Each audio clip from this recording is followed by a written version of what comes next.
Good morning.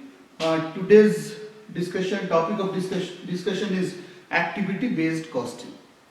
Now, activity-based costing is, of course, of newer concept, and this is nothing but an extension of overhead costing.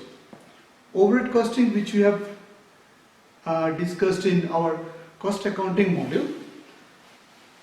There we found that apart from the two main ingredient of any cost, which is material and direct labor, there is other costs which is called overhead.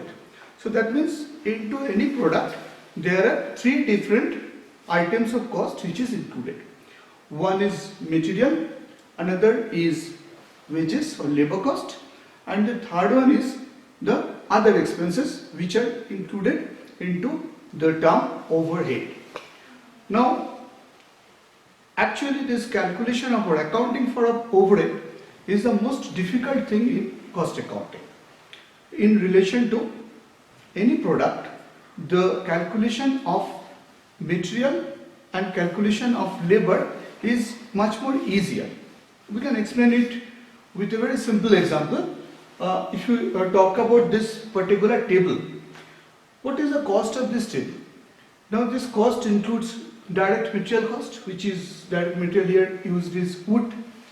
Now we can easily calculate or measure how much square feet of wood is required in this particular table, and we know what is the rate per square feet. So accordingly we can calculate how much material is included or added here into this particular table, a particular product.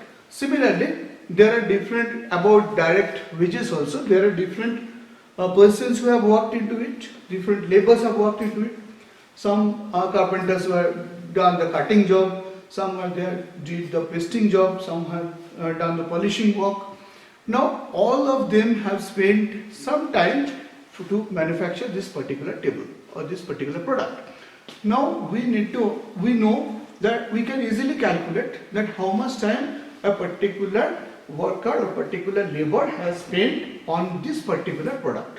That measurement can be done, and accordingly we know their hourly rate also, and we can multiply that rate with the time they spent and find out exactly or more or less exactly the amount of direct wages which should be included into this particular product or particular table in our example.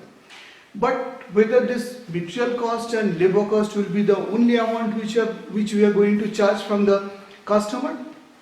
Answer is no, because there is a factory which is taken on rent, so factory rent is there, the depreciation of the machines are there, the persons who are working in the accounts department, their salaries are there, there is delivery expenses, there are delivery charges. So all those expenses, electricity, all those expenses needs also to be charged from the customer. So these expenses are called indirect expenses, or in terms of cost accounting it is called overhead. Now all these overheads also needs to be charged to the customer, so that this needs to be added to this particular product. Now if there are suppose 5 products are there, and the total cost of this kind of indirect cost has come into 5 lakh. So what should we do? Should we divide it by 5 and for product A, B, C, D, E we will be charging all 1 lakh? That also could be done, but to do this job in our whatever overhead costing we have learned under traditional costing system, we have used overhead recovery rates or overhead absorption rates or predetermined overhead rates.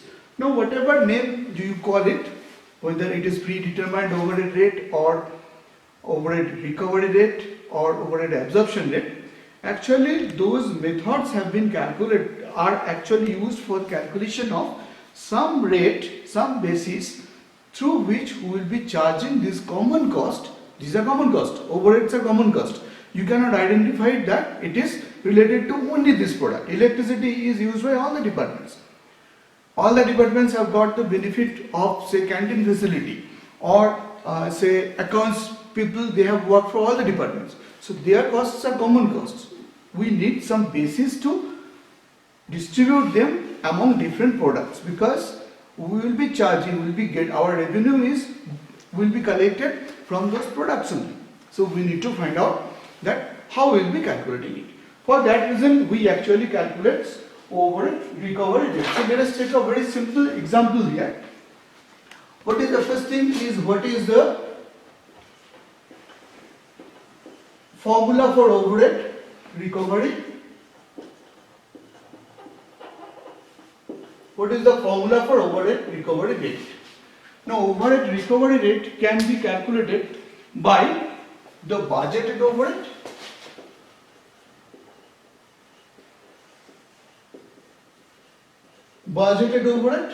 divided by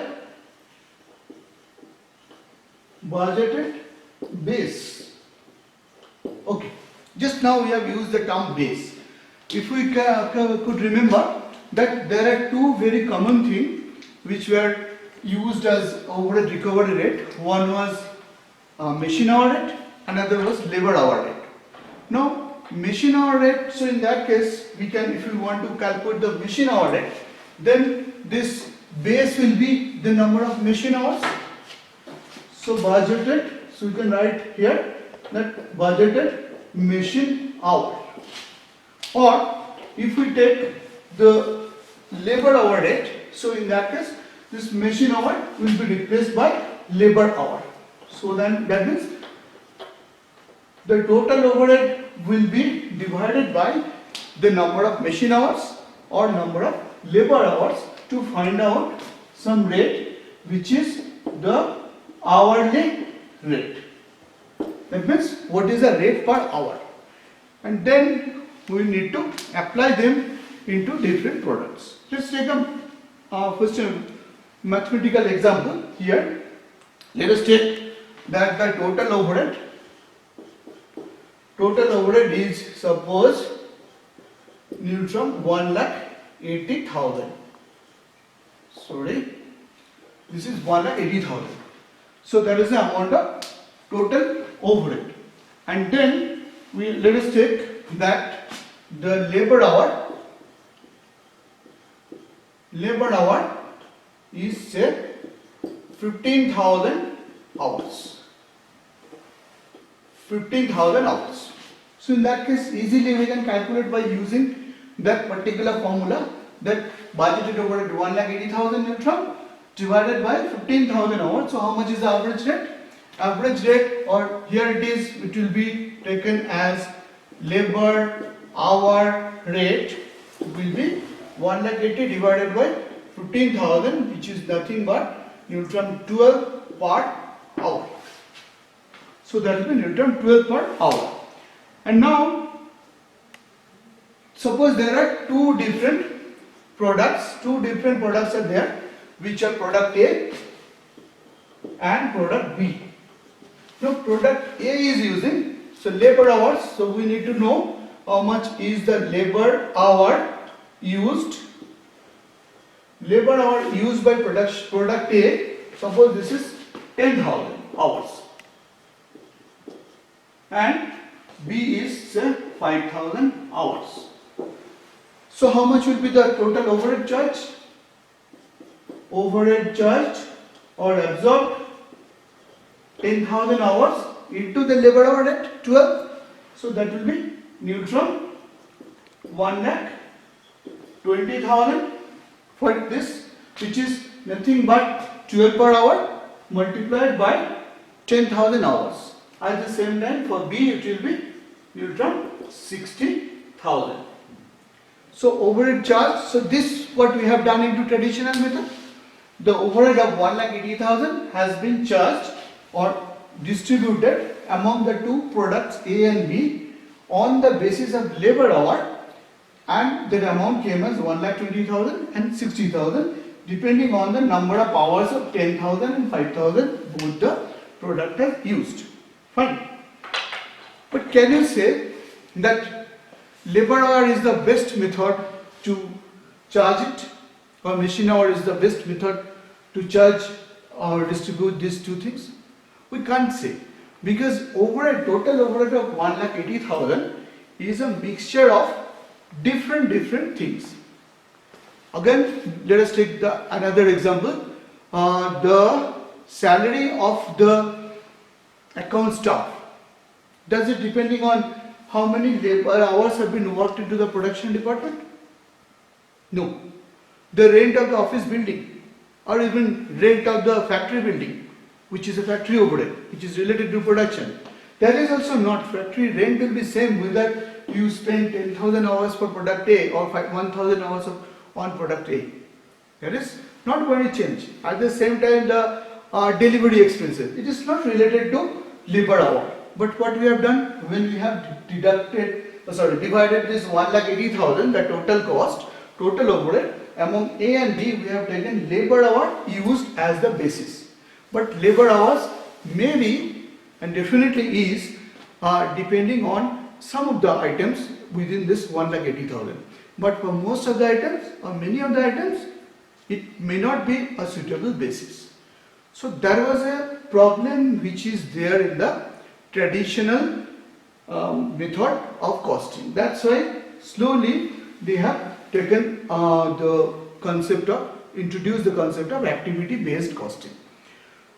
One non-costing or non-educational example, if we take, that will be easy to understand, I think. Suppose all of us, say 20 of us, have gone for a day out and we spent a whole of the day into some amusement park, and then we had a plan to go into a restaurant to have our dinner, and then we will be coming back. Now 20 of us have gone and we have decided that we will be sharing the cost. Now at the end, if the total cost is divided by 20 and each person needs to pay a certain amount according to that calculation, it will be whether it will be justified, because somebody has taken some rides into the amusement park, somebody has spent more time into, say, boating. In the restaurant, somebody has taken non-veg food, somebody has taken vegetarian food, somebody has drank only juices, some has taken wine also, and somebody is there who has taken all these facilities. Now if we share the cost equally, for friendship purpose it is fine, definitely. I can pay for my friend also. But from the business point of view, from the costing point of view, will it be justified? Definitely not. We need to find out some basis or detailed calculation that whoever has enjoyed whatever benefit, whoever has taken the ride into whatever ride he has taken, whatever food he has taken, according to that we need to charge for him. So that will be justified. Okay. Otherwise it will be equally distributed, but without any basis. Somebody is paying for my drink, somebody is I am not paying for, I am getting the benefit. Somebody will be benefiting, somebody will be losing. Now those things are possible in case of friendship, of course, but it is not possible in case of business. So that's why what we have to learn the activity based costing also, where we need to divide all these things on the basis of activities, different activities. Okay. Now if we discuss about this, instead of ABC costing, instead of the traditional costing, if we think about activity based, which is commonly named as ABC costing, we need to understand one thing, that first thing we need to bifurcate all the works according to different activities. Now what is an activity? Activity means the business functions. In a business, there are so many, in the production process or in the other processes also, there are so many activities which needs to be done. So we need to identify all those activities. So let us first, from the same example, let us try to find out different activities first. Okay. Now what could be the different activities? First, let us take some example. So one is inspection. Inspection is an activity, and suppose the amount which is spent on this inspection is on from 30,000. Okay. Then there may be another activity which is material requisition. That is purchase of material. Material requisition. Material requisition is an activity where suppose we have spent 10,000 interim on it. Material requisition is not the purchase value of the material. Purchase value of material is there in the direct material cost. Whatever expenditures are there, other expenditures are there which we need to spend while we are purchasing the material, those are there into material requisition. There may be expenses, activity like machine setup.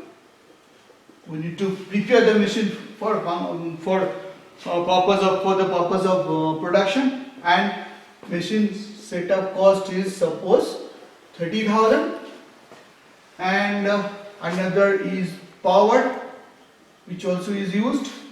Power, suppose we have taken say 80,000. So how much is there?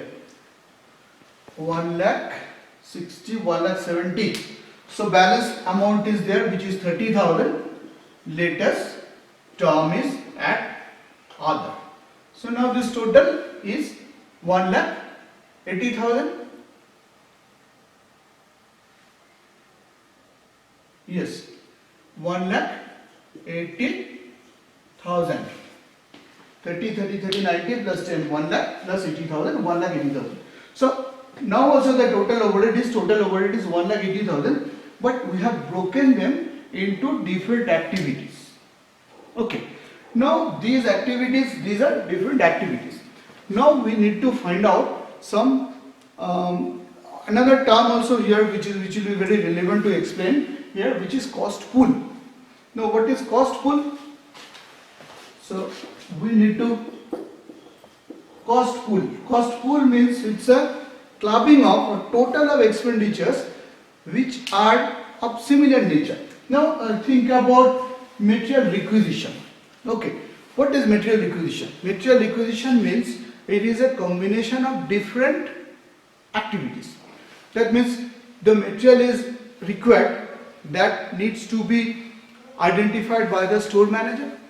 Now store manager's time is there, his supply, his salary is there, which is also part of the material requisition cost. Plus when he will be sending it to the purchase department will be advertising it, searching for quotation. So he will be receiving the quotations, those checking, ordering cost, ordering also there are some costs.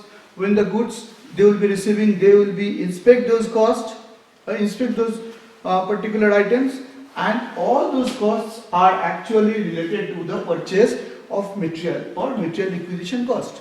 Okay, so what we have done, we have identified all those particular expenditures and pooled it into the material requisition cost.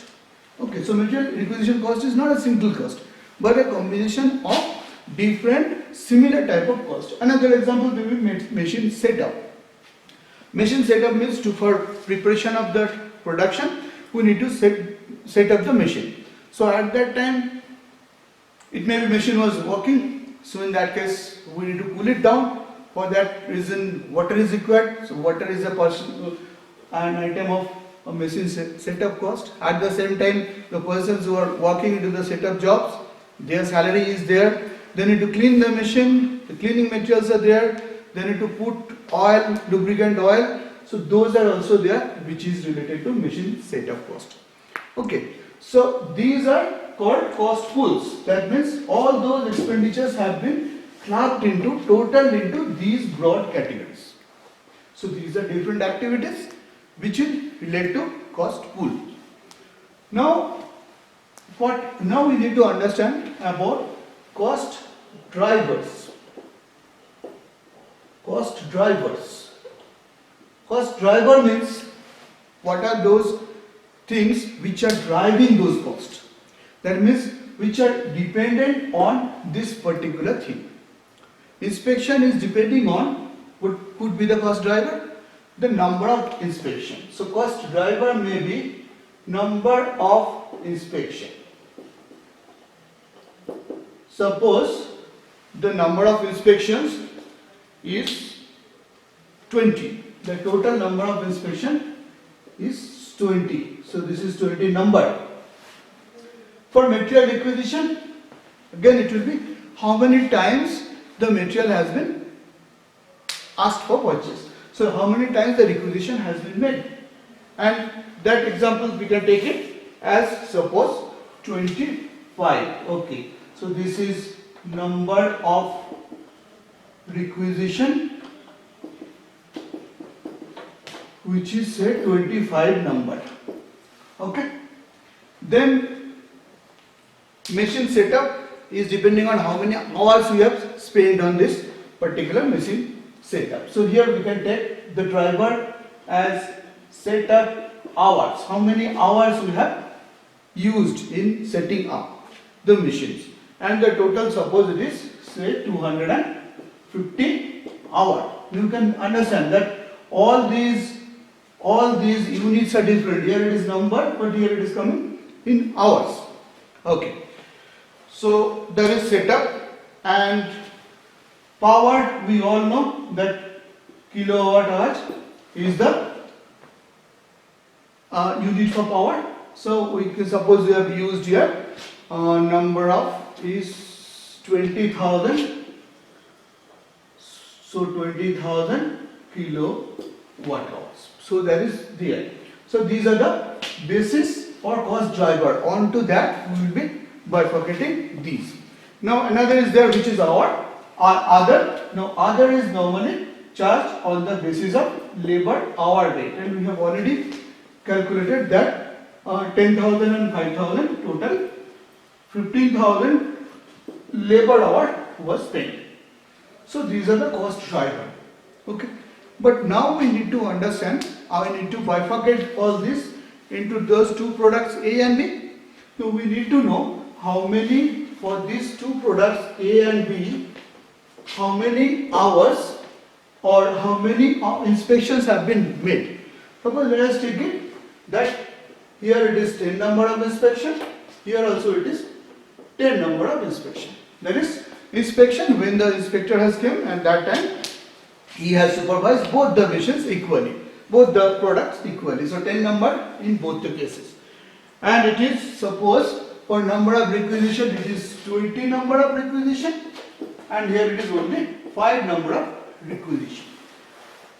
Setup hours is 250 hours, which is spent as 100 hours for A and 150 hours for B.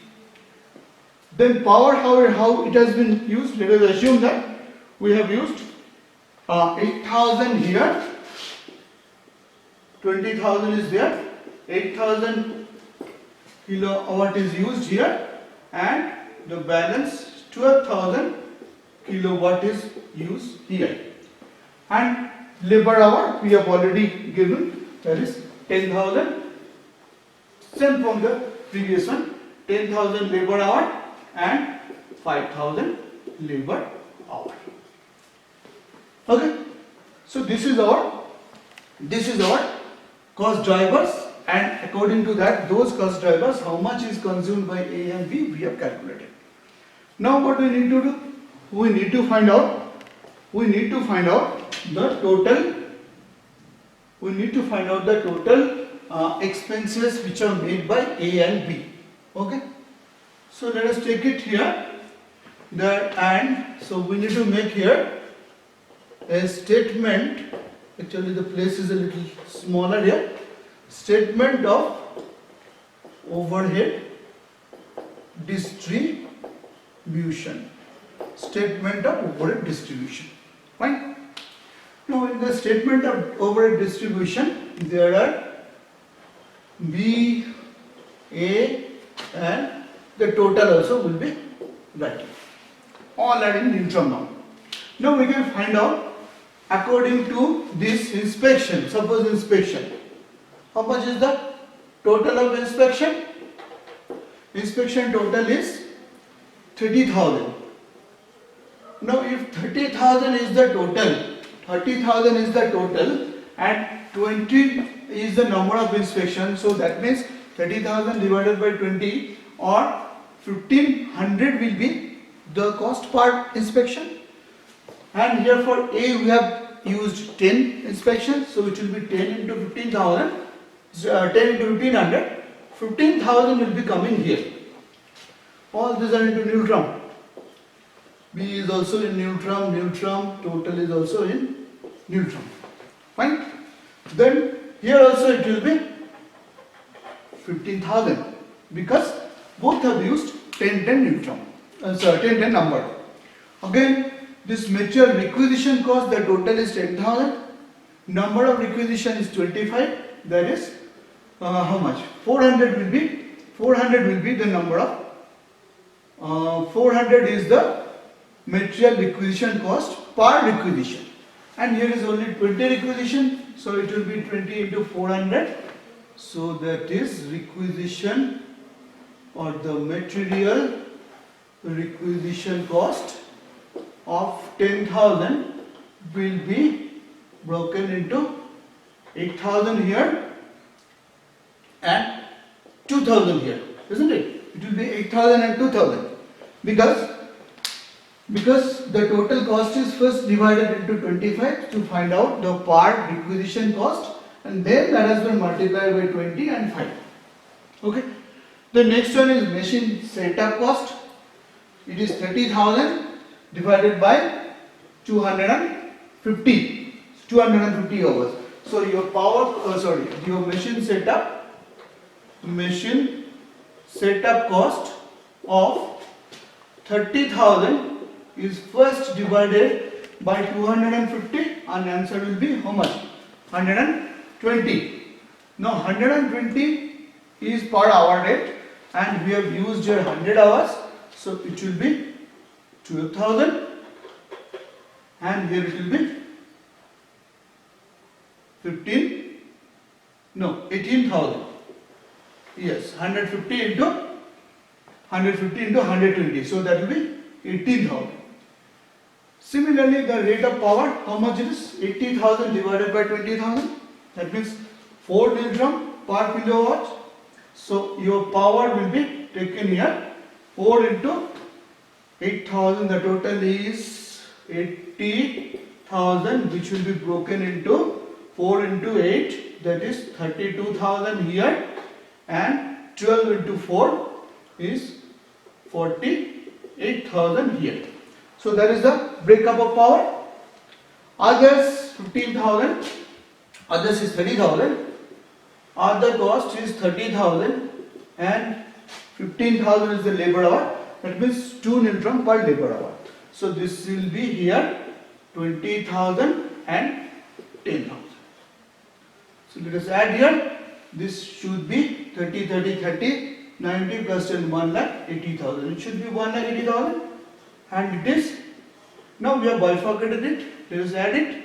How much it is? 20, 20, 40, 40, 70, 80, 87,000. Is it coming 87,000? Yes. Now it is 20, 30, 78, 88 plus 5, 93,000. It has to be 93,000 because 1,80,000 only we have broken. If one is 87,000, another should be 93,000. Now you can understand the difference between these two methods. One method, in the previous method, in the traditional method, the 1,80,000 same amount we have bifurcated, but at that time the bifurcation was there. 1,20,000 went into A and 60,000 went into B. With the same thing, if we, instead of doing it on traditional method, if we use the activity based costing by identifying those activities, then we can find that 87,000 and 93,000. 87,000 and 93,000, these are the two amounts of overheads. So same 1,80,000 we have bifurcated since we have changed it. Now which one looks more reasonable? Obviously this ABC, because there we have not used only one rate. We have used different rate for different particular item of cost or activities. Now question is there, where is the problem? If we use the previous thing also, where is the problem? Because at the time of learning the costing, we have discussed that material is the most important one, labor also is the second most, and overhead comes into the third position. So why we are spending so much time on calculation of overhead? Because if you think about that is not a generalized thing. First thing is that if you think about the product, let's take an example of a pack of potato chips. Now in a pack of potato chips, the price is say 20, and how much potato is inside there? It is only 50 grams. Now what is the cost of 50 grams of potato? That is the material, main material. Taking 40 newton per kg, 50 grams will take 2 newton. And there are other materials also, salt is there, masalas are there, some oils are there definitely. So we can add all this thing. So it will be maybe 4 newton, and plus the packaging also is there. Without package you cannot buy it. So that's the primary packaging. That packaging also, if we add 1 newton for that, so it will be 5 newton altogether. And we are buying it at 20 newton. So that means, do you think that 15 newton is a profit for the company? Obviously not. Because on the pack itself, you know that there are pictures of film stars or cricketers. Okay. And those marketing made through them, that is also a huge amount of cost. Actually, it is not that the manufacturer is earning 15 newton profit from each pack of potato chips. It's not possible. So they are taking only the reasonable, because more than the material costing, their cost is much more on those overheads. So overheads are no more a very insignificant cost. Overheads are very much significant because of the marketing scenario has changed. Instead of direct marketing, we are going into digital marketing through online purchase, online sales. All these things are done. So cost is also needs to be bifurcated in a proper way now. So we have understood that instead of 1,20,000 and 60, if we bifurcate it into 87,000 and 93,000, then obviously that would be a little better way. Okay, fine. Now let us find out its effect on the profit also. So there we will be keeping this portion, and we need to clear the board because we will be discussing it with some other thing. Okay. Now let us check. Let us assume here that both the products are there, A and B. The products are there, and both are produced, say 20,000 units. For simplification, A and B both are produced 20,000 units. That means we are producing 20,000 units of A as well as 20,000 units of B.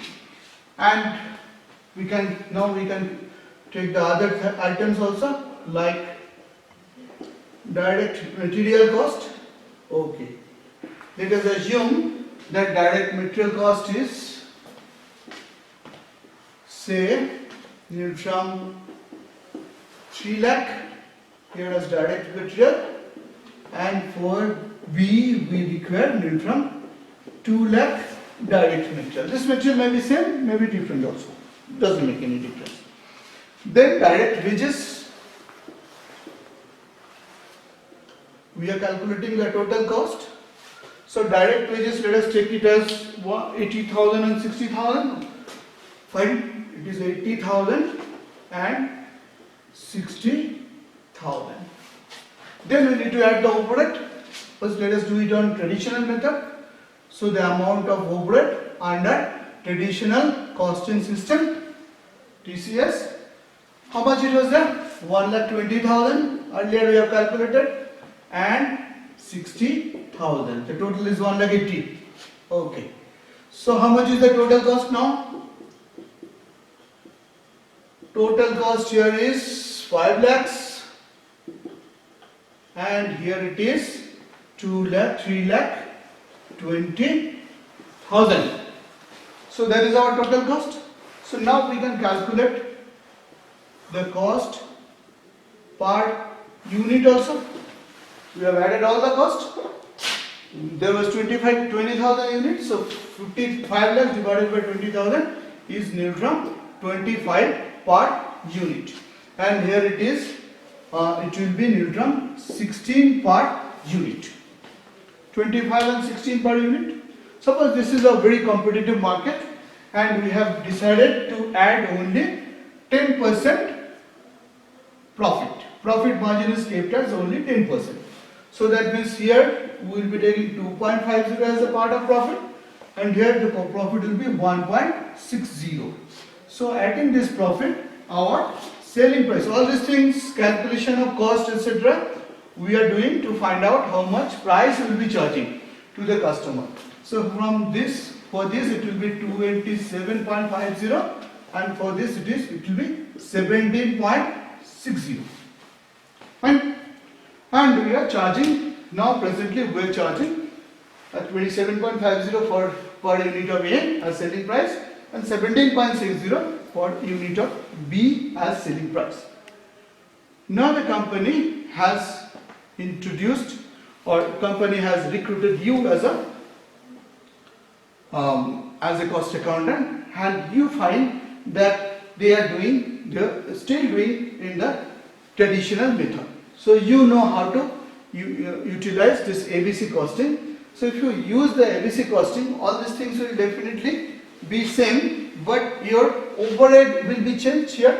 So let us change the overhead amount. Okay, so let us change the overhead amount. Overhead is under ABC. There is activity based costing. What we have calculated there, it will be 87,000 and 93,000. Now look what changes are coming. If you take it, then your total cost will be how much? Total cost will be 3 lakh, 4 lakh 60, 7,000 for A, and for B it will be 3 lakh 53,000. The total cost will change. If the total costs are changing, then cost per unit also is going to change. Okay, how much is the cost per unit? Cost per unit, this divided by 20,000 will be how much? 23.35. Okay, and here it will be 17.65. Fine.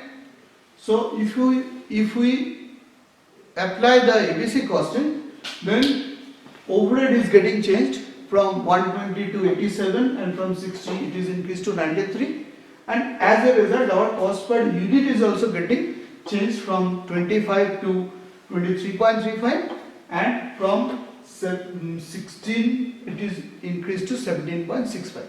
Now till now you were selling it at 17.60, understanding that we are actually getting a profit of 1.60 per unit, but what actually has happened, you are not only earning, you forget about the profit, you are actually making a loss, because you are selling it at 17.60, but your cost of production has came at 17.65.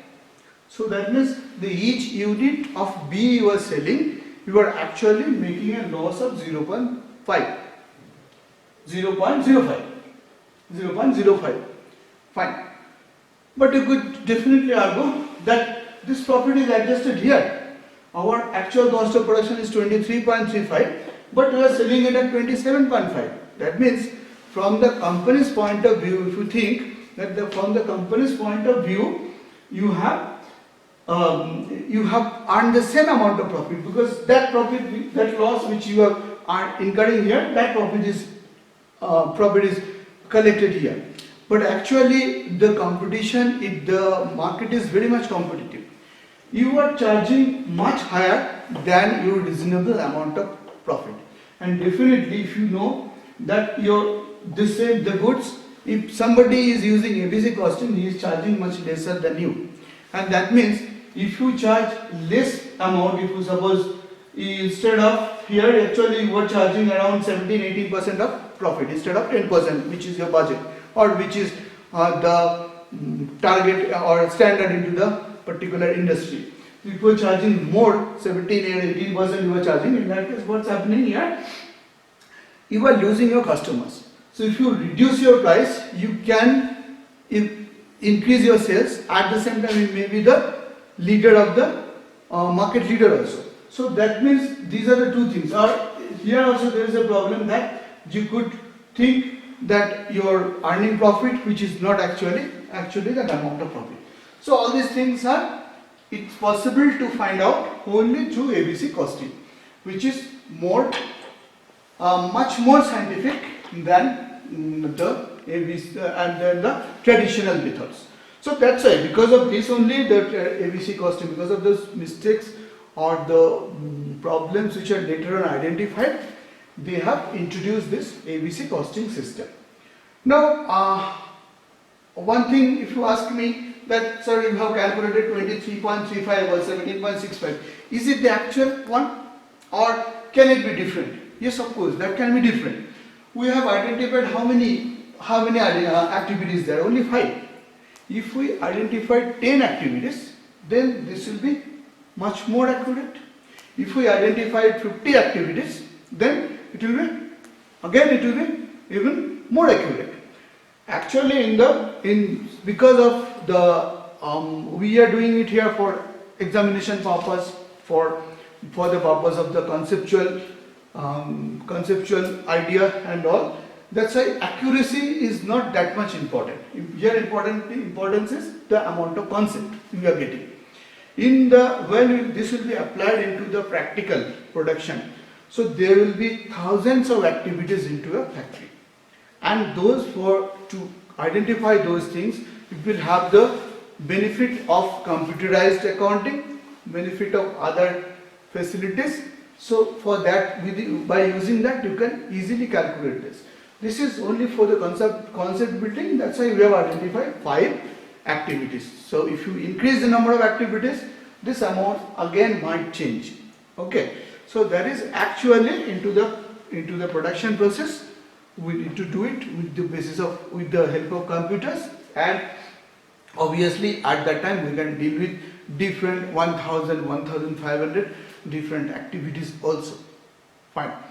Now one thing which is very relevant to discuss is with this topic is that here the question will be a little lengthy in the sense, but there is a problem with the students. When we were the students at that same time it was a problem with us also. If we get a question of 4 lines, the question is only 4 lines and the marks is 10, and there is a question which is suppose 1.5 page, the marks is 10. We think that the question with 4 lines are easier question, but it's not so. Because if the question is 4 lines and that is giving you 10 marks, that means many of the informations are not there, which you need to dig it out. We need to assume, need to have a very concrete idea about that particular subject, particular topic. But if the question is almost 1.5 page long, that means all the informations are there inside the question itself. Only thing is that you need to pick them and fit it into these tables so that you can find it. So in activity based costing is not at all difficult. Only difficulty is that with concentration you need to read the question, which will be a little lengthy, which is expected to be a little lengthy, and mark those items. So we have to have a very clear idea about what we are going to do. We need to first find out the activities, then activity drivers or cost drivers, and then we will be bifurcating these things as per our statement of overhead distribution. So there was mostly the whole idea about activity-based costing. Its benefits, its definition, etc. are easily available into the slides as well as into the textbook. So you can go through it. Then we will be solving some more problems, and I think that your all conceptions will be clear. So thank you very much for watching.